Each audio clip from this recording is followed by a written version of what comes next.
சமீபமா சில ஆண்டுகளாவே இசை மற்றும் நடிப்பு அப்படின்னு 2 துறையிலயுமே ஈக்குவலா டிராவல் பண்ணிட்டு வராரு ஜிவி பிரகாஷ். சமீப காலமாக நடிகரா நெறைய படங்கள்லயுமே வலம் வந்துட்டு இருக்காரு.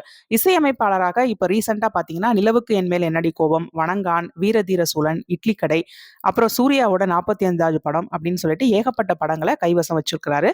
ஒவ்வொரு படமா ரிலீஸும் ஆயிட்டு இருக்கு. அஜித் நடிக்கிற குட் பேட் அக்லி படத்திற்கும் ஜிவி பிரகாஷ் தான் இசையமைத்திருக்கிறாரு. இவர் சமீபத்துல இசையமைச்ச அமரன், அப்புறம் லக்கி பாஸ்கர் இந்த 2 படங்கள்லயுமே பாடல்கள் வந்து ரொம்ப நல்லாவே ஹிட் ஆச்சு. இப்போ அடுத்ததா நடிப்புல பிளாக் பெயில் அப்படிங்கிற படத்துல ஜிவி பிரகாஷ் ஹீரோவா நடிச்சிருக்காரு. இந்த படத்த இரவுக்கு ஆயிரம் கண்கள், கண்ணை நம்பாதே அப்படிங்கிற படங்களை இயக்கிய மாறன் அவர்கள் இயக்குறாரு. இந்த படத்தோட ஹீரோயின் தேஜு அஸ்வினி. இந்த படத்துல ஸ்ரீகாந்த் ஒரு முக்கியமான கதாபாத்திரத்துல நடிச்சிருக்காரு.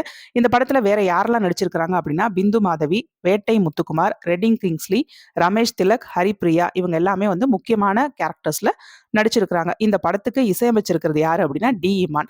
எடிட்டிங் சான் லோகேஷ். அண்ட் இந்த படத்தோட டப்பிங் வேலைகள்லாம் முடிஞ்சிருச்சு அப்படின்னு சொல்லிட்டு படத்தோட ஃபர்ஸ்ட் லுக் போஸ்டர் வந்து ரிலீஸ் பண்ணியிருக்காங்க. படத்தோட ஃபர்ஸ்ட் லுக் போஸ்டரை பார்க்கும்போது இந்த படமும் ஏதோ ஒரு மாதிரி ஒரு கிரைம் த்ரில்லராக தான் வரும் அப்படின்னு சொல்லிட்டு நம்ம எதிர்பார்க்கலாம்.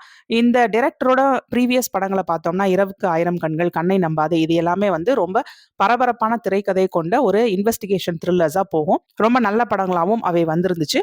பிளாக்மெயில் படத்தோட போஸ்டரை பார்க்கும்போது அதுல டோன்ட் ட்ரஸ்ட் எனிஒன் அப்படின்னு சொல்லிட்டு எழுதியிருக்காங்க.